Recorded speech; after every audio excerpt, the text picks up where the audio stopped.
बिस्मिल्लाहिर्रहमानिर्रहीम। अस्सलाम वालेकुम दोस्तों, सबसे पहले रमजान मुबारक। उसके बाद मेरे अजीज वतनों, आप पर मार्शल लॉ लगा दिया गया है, आइन को कत्ल कर दिया गया है। आइन को कत्ल करने के पीछे कौन कौन शामिल है? पाकिस्तानी फौज, पीडीएम की पूरी सरकार, इलेक्शन कमीशन ऑफ पाकिस्तान और कुछ करप्ट जजेस और कुछ जर्नलिस्ट, इन सब ने मिलकर पाकिस्तान के आइन को कत्ल कर दिया है। इस वक्त पाकिस्तान के अंदर कोई आइन नहीं है, जिसकी वजह से पाकिस्तान की कोई कोर्ट नहीं है, पाकिस्तान की कोई आर्मी नहीं है, पाकिस्तान की कोई गवर्नमेंट नहीं है, पाकिस्तान की कोई ब्यूरोक्रेसी नहीं है। इस वक्त जो भी आपको जो भी हुक्म दे रहा है वो गैर कानूनी है, वो इलीगल है। अगर आप उसका हुक्म नहीं मानते तब भी कोई बगावती मुकदमा आपके खिलाफ दर्ज नहीं किया जाएगा। यहाँ जो अगर आपके खिलाफ बगावती मुकदमा दर्ज करता है तो आप उसको गोली से मार सकते हैं। ये इस वक्त इस मुल्क का दस्तूर बन चुका है, क्योंकि इस वक्त इस मुल्क के अंदर कोई कानून बचा ही नहीं है। सो ये है ओवरऑल सिचुएशन कल रात की। सो इस वीडियो में मैं थोड़ी सी कंस्ट्रक्टिव बात करूंगा। मसला ये है कि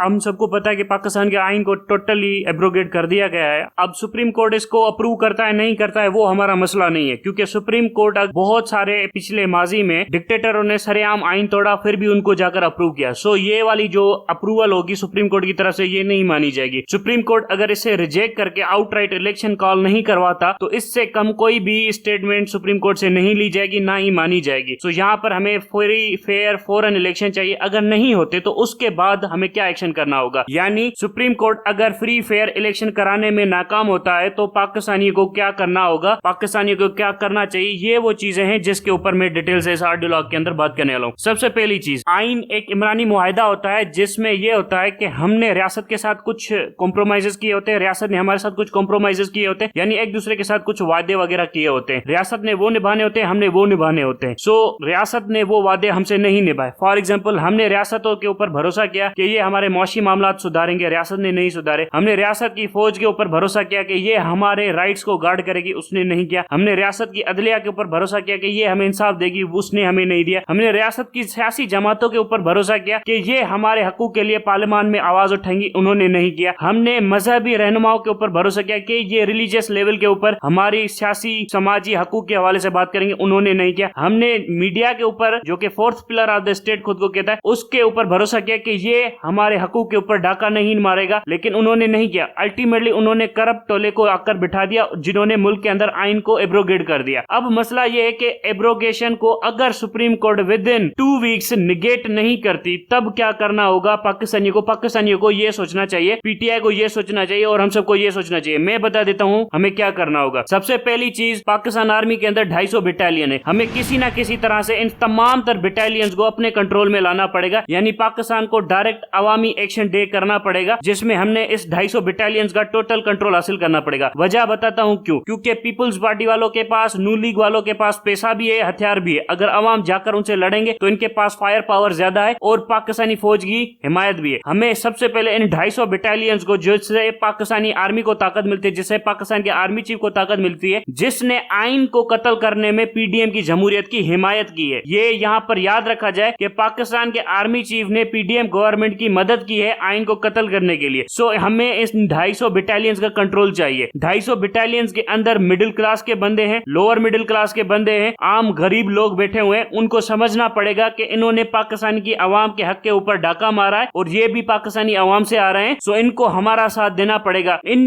ऑफिसर्स को, बटालियन कमांडर्स को क्या करना होगा? इन बटालियन कमांडर्स को सबसे पहले अपने उन सीनियर ऑफिसर्स को सिक्योर करना होगा, क्योंकि इस वक्त मुल्क के अंदर कोई आइन वगैरह है ही नहीं। अगर आइन नहीं है तो इनके सीनियर ऑफिसर्स की सीनियोरिटी की कोई हैसियत नहीं है, क्योंकि इनकी सीनियोरिटी भी आइन की बुनियाद से आती है। अगर आइन ही नहीं है तो ये किस बात का सीनियर हो गया, किस बात की फौज होगी? अब यहाँ पर होगी लॉलेसनेस, अब एनआरकी होगी। अब सबसे पहले इन बटालियन कमांडर्स को अपने अंदर उन ऑफिसर्स को सिक्योर करना है जिन्होंने जनरल आसिम मुनीर की मदद की है, यानी उनकी सरासर वफादारियां पाकिस्तान के आइन से नहीं, पाकिस्तान की रियासत से नहीं, बल्कि जनरल आसिम मुनीर से। इन ऑफिसर्स को सबसे पहले आपने पकड़ना होगा, अरेस्ट करना होगा, अगर रेजिस्ट करे तो शूट करना होगा। उसके बाद आते हैं उन ऑफिसर्स की तरफ जिनकी एफिलिएशंस दूसरी पॉलिटिकल पार्टीज के साथ है। इन तमाम ऑफिसर्स को भी आपने अरेस्ट करना होगा और सिक्योर करना होगा। इन सब कामों के दौरान उन ऑफिसर्स को खास तौर पर ख्याल रखना होगा जो हमारे न्यूक्लियर एसेट्स की ऊपर हैं। उन सब ऑफिसर्स के ऊपर यही जिम्मेदारी है कि वो हमारे न्यूक्लियर एसेट्स की हिफाजत करें। पाकिस्तान की एयरफोर्स के बहुत सारे स्क्वाड्रंस को यह ऑर्डर दिया जाता है कि वो पाकिस्तान की तमाम फिजाई सरहदों की हिफाजत मदद करे, खास तौर पर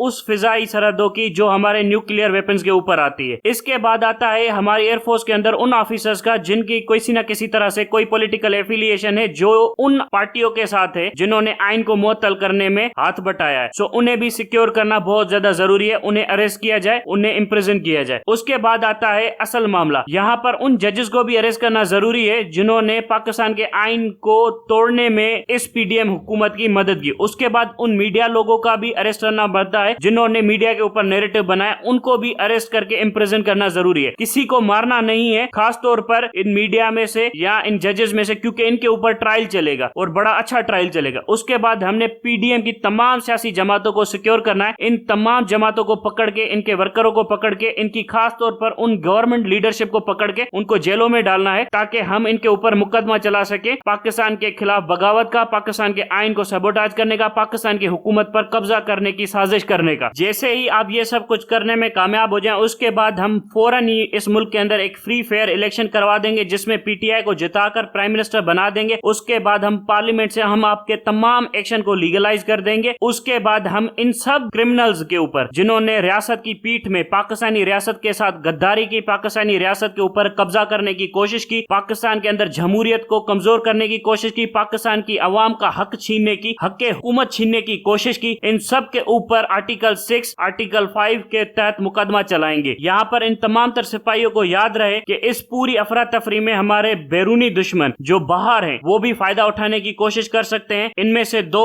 सबसे हाई प्रायोरिटी टारगेट जो हो सकते हैं, एक गिलगित बल्तिस्तान जो इंडिया करने के बारे में सोच सकता है, दूसरा हमारे न्यूक्लियर एसेट जिनके ऊपर अमेरिका स्ट्राइक करने के बारे में सोच सकता है। सो इन दोनों की जिम्मेदारी, इन दोनों की सिक्योरिटी भी पाकिस्तान आर्मी के उन जवानों के ऊपर आती है जो इस वक्त उन्हें गार्ड कर रहे हैं। अब जैसे ही हम इलेक्शन करवाने में कामयाब हो जाएंगे और हुकूमत रिस्टोर करने में कामयाब हो जाएंगे, उसके बाद हमने सबसे पहले इन सब के ट्रायल करवाने, पीडीएम का, आसिफ जरदारी का, बिलावल का, नवाज शरीफ का, इन सब के खिलाफ हमने रियासत से बगावत के मुकदमे दर्ज कराने, हाई ट्रीजन के चार्जेस लेवल करने, और पाकिस्तान आर्मी के 15 से ज्यादा जनरल ऐसे होंगे जिन्होंने इस पीडीएम गवर्नमेंट की मदद की है, उनके ऊपर भी हाई ट्रीजन का मुकदमा चलाया जाएगा। ये डेमोक्रेटिक अवामी एक्शन की कॉल है। ये ऑर्डर्स आपने इंप्लीमेंट करना शुरू करने हैं 10 अप्रैल से। अगर 10 अप्रैल तक हुकूमत किसी भी तरह से इलेक्शन नहीं करवाती और सुप्रीम कोर्ट इन्हें वाकवे दे देती है, यानी सुप्रीम कोर्ट इनके सामने सरेंडर कर देती है, फिर भी ये एक्शन होगा, क्योंकि सुप्रीम कोर्ट ने पहले भी डिक्टेटरों को लेजिटिमाइज किया है। सुप्रीम कोर्ट की जजमेंट की अब कोई हैसियत नहीं रहती। अब यहाँ पर ये डायरेक्टली अवाम के right to choose, right to elect के ऊपर हमला है, जो कि एक फंडामेंटल राइट है। इसको प्रोटेक्ट करने के लिए हमें सुप्रीम कोर्ट की जजमेंट की जरूरत नहीं है। इसको प्रोटेक्ट करने के लिए हमें किसी की मॉरल अथॉरिटी की जरूरत नहीं है। ये हमारा इनबिल्ट इनहेरेंट राइट है, ये हमारा बुनियादी हक है, ये हमारा पैदाइशी हक है, जिसको हासिल करने के लिए हमें किसी की मॉरल अथॉरिटी या लीगल अथॉरिटी की जरूरत नहीं है। ये हम छीन कर भी लेंगे। अब जितने भी मिडिल क्लास के ऑफिसर्स हैं पाकिस्तान आर्मी के अंदर, वो तैयार हो जाएं। 10 अप्रैल से आपने ये सारे के सारे ऑर्डर्स इंप्लीमेंट करना शुरू करने हैं। अगर आप ये ऑर्डर्स इंप्लीमेंट नहीं करते तो आप भी इन बागियों के साथ समझे जाएंगे। अगर अवामी हुकूमत आई तो इन बटालियंस के कमांडर्स के खिलाफ भी सख्त कार्रवाई होगी। अगर हमारे सिपाही पाकिस्तान को सिविल वॉर से, यानी एक भाई दूसरे भाई को कत्ल ना करे सिर्फ इन चंद पीडीएम के टोले की वजह से, इन पीडीएम के बुज़दिल लोगों की वजह से, या उन जनरलों की वजह से जिनकी प्रॉपर्टियां मुल्क से बाहर है, तो उन हमारे सिपाहियों को हमारी बात सुननी पड़ेगी, वरना बहुत ज्यादा खून खराबा हो जाएगा। इसीलिए बेहतर है कि आप इन तमाम तर ऑफिसर्स को अरेस्ट करें 10 अप्रैल के बाद। 10 अप्रैल तक अगर सुप्रीम कोर्ट ने ये डिसीजन नल एंड वाइड नहीं किया तो ये सारे के सारे ऑर्डर्स आपने एग्जीक्यूट करने हैं without any question, without any mercy. और जो भी आपको रेजिस्ट करे, आप समझ जाइएगा कि वो अवामी हुकूमत के खिलाफ बगावत कर रहा है, और बागियों का अंजाम इस्लाम में, दीन में और कानून में भी जो है सो आपके सामने है। अब तक के लिए इतना ही।